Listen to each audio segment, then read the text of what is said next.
পর্যন্ত মিছিলে ছিলেন কুণাল ঘোষ, পার্থ ভৌমিক সহ তৃণমূল নেতা মন্ত্রীরা।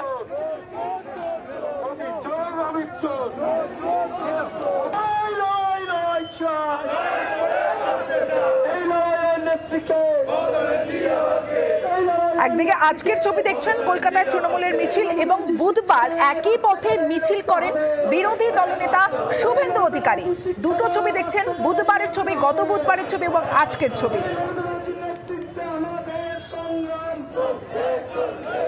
যাদবপুরের ঐতিহাসিক ভ্যালু আছে, যাদবপুরের ঐতিহাসিক সংগ্রাম আছে, যাদবপুরের মানুষের ইতিহাস আছে। ফলে এখন সামনে যে কঠিন লড়াই, সেই কঠিন লড়াইতে আপনাদেরও বিশেষ ভূমিকা রয়েছে। তৃণমূল একটা বড় পরিবার, তৃণমূল এক এবং তৃণমূল ঐক্যবদ্ধ। এক কাট্টা হয়ে যখন বাংলার রাস্তায় নামবে, তখন কোনো বিজেপি, কোনো সিপিএম, কোনো কংগ্রেস না, মানুষ একটা মুখ চেনেন, সেই মুখের নাম মমতা বন্দ্যোপাধ্যায়।